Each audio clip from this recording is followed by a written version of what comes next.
that I found, en.co, by this gentleman, Umair Haig. And it's entitled, "We're Underestimating the American Collapse. It's the Strange New Pathologies of the World's First Rich Failed State." It's pretty sobering and it's a pretty powerful statement that this guy's making. And I've talked about this before on the show, about the pathologies that are plaguing America. And he's talking about the U.S. collapse. And he goes, he brings up a lot of things like the school shootings and the opioid epidemic. And like when he wrote this, this came out January 25th. At that point, we had already had 11 school shootings in 23 days. The Parkland shooting hadn't even happened yet when he wrote this. And it's more than anywhere else in the world, more than Afghanistan and Iraq. And it's not, doesn't happen in any other country. And what he goes into, and the link is below, is people die and we don't care. We've lost our soul in this country. And I agree with what he's saying and how he's saying it. And he's like, well, it's an opioid epidemic because people can get access to it. He talks about in countries like Asia and Africa, you can literally just go to your local pharmacy and buy opioids without a prescription, and they don't have an epidemic there. Because I'm just seeing, and we're just like, we've lost our soul. We're a sick country. I've talked about this because we're bombing the world. We've got, the elderly. Who cares about them? They have to live in their cars and go from this shitty Walmart seasonal job to this shitty seasonal Amazon job.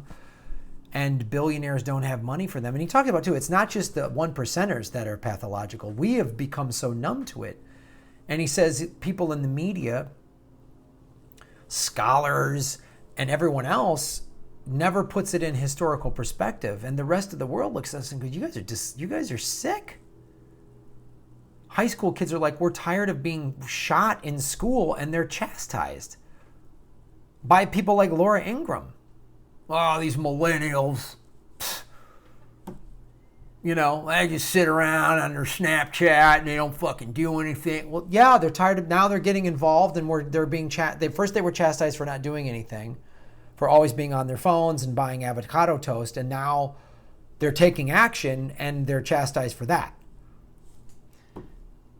And we see shooting after shooting, and we're numb to it, and we're not just like disgusted and ashamed in this country. We should just be ashamed that this happens here. No, we're not ashamed at anything. And we've just had this complete moral breakdown. I mean, even like, what is it, Tinder and Bumble, and it's just like hookup culture. Just that sleep, everyone sleeps around, and there's no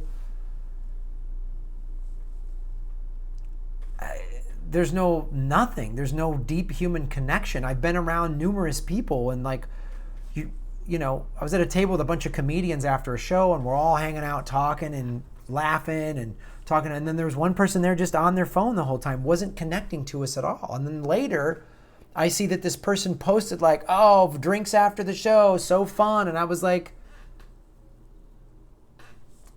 it's like crazy. It's crazy. You had people in front of you to connect with, and you didn't. You just took a photo like, boom, so great. And then like, I don't get it. And no one thinks this is, and that's just a small thing. Not going into like opening up to the fact that like, kill, kill, kill. We have no sympathy for anybody. Kill him, fuck him. And we don't have a healthcare. I mean, there was. I remember when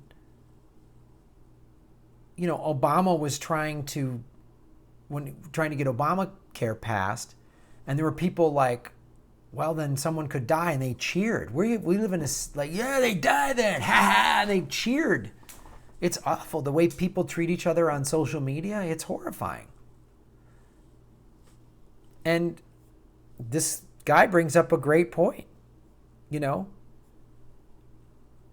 here's one of the things he talks about when he talks about the elderly chasing seasonal work. He's like, people might always have done that. They might always, he goes, how did America's elderly end up cheated of dignity? After all, even desperately poor countries have informal social support systems, otherwise known as families and communities. But in America, there is the catastrophic collapse of social bonds. Extreme capitalism has blown apart American society so totally that people cannot even care for one another as much as they do in places like Pakistan and Nigeria. Social bonds, relationships themselves, have become unaffordable luxuries. More so than even in poor countries, this is yet another social pathology unique to the American collapse. Yet those once poor countries are making great strides. Costa Ricans now have higher life expectancies than Americans because they have public health care. They also care about their environment. I know so many surfers who've gone down there like, oh man, they protect the environment. They see it's a nest here. It's just like, yo, you pussy, libtard, we got to drill, oil. Nobody cares about anything but themselves or their family at best. Nobody cares about anyone else. It's one of the things, and there's such a yearning for a community. I saw it in creating the Los Angeles Podcast Festival. I've seen it from doing this show in the Super Chat. There's such a yearning for a community to get to be together. And online communities are okay. They're cool. This is an online community, but you need personal interaction. It's why when I do the Jimmy Dore shows live, it's so much energy because everyone's like, wow. Part of it is I think everyone watches the show alone or at home, and then you get everyone together and everyone laughs together and everyone cheers together and then everyone goes, yeah, we're doing something, we're involved, we're trying to make the world a better place, we're progressives, and we take photos afterwards and laugh. And you know, one of you, Shelby Hall, came to one of the FNX shows and just came up afterwards and took a selfie, and it was so cool to meet the person. When I meet those of you who follow this show in person, it's a pretty cool thing. And and this guy's bringing up a great point. If these pathologies happened in any other rich country, even in the most poor ones, people would be aghast, shocked, and stunned, and certainly move to make them not happen. But in America, they are, well, not even resigned. People are just indifferent. Not my hassle, not my problem. I've talked about this. They try to build homeless shelters in Orange County, which is a rich part of Southern California. Nope, take them somewhere else. Not my problem. They're not human. So my last pathology is a predatory society. A predatory society doesn't just mean oligarchs ripping people off financially. In a truer way, it means people nodding and smiling and going about their everyday business as their neighbors, friends, and colleagues die early deaths in shallow graves. The predator in American society isn't just it's super rich, but an invisible and insatiable force. The normalization of what in the rest of the world would be seen as shameful, historic, generational, moral failures, if not crimes, becoming mere mundane, everyday affairs not to be too worried by or troubled about. The social pathologies are something like strange and gruesome new strains of a disease infecting the body social. America has always been a pioneer. Only today, it is host not just to problems, not just rarely seen in healthy societies. It is pioneering novel social pathologies have never been seen in the modern world outside present-day America, period. What does that tell us? American collapse is much more severe than we suppose it is. We are underestimating its magnitude, not overestimating it. American intellectuals, media, and thought doesn't put any of its problems in global or historical perspective. But when they are seen that way, America's problems are revealed to be not just the everyday nuances of a declining nation, but something more like a body suddenly attacked by unimagined diseases. That is why our narratives, frames, and theories cannot really capture it, much less explain it. We need a whole new language, a new way of seeing to even begin to make sense of it. But that is America's task, not the world's.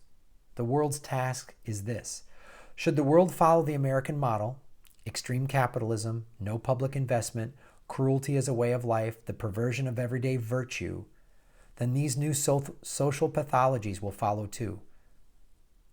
There are new diseases of the body social that have emerged from the diet of junk food, junk media, junk science, junk culture, junk punditry, junk economics, people treating one another in their society like junk. And America has fed upon that for too long. It's why I started doing this show. It's why I'm happy I'm directing a stand-up comedy show with Native Americans talking about some funny, just silly stuff, but giving people a voice. It's why I talk about art should be talking about society. It should be calling out those that are in power. Look, the Marvel movies are great fun, but if that's the only entertainment we get, we are saying and doing nothing. There's nothing wrong with frivolous entertainment. There's nothing wrong with junk food. There's nothing wrong with having a little junk. But if that's all you eat, if that's the only kind of art that's being made, if that's the only kind of discussion that's being had, everything is just social media selfies and nothing of any sustained anything, then we're done.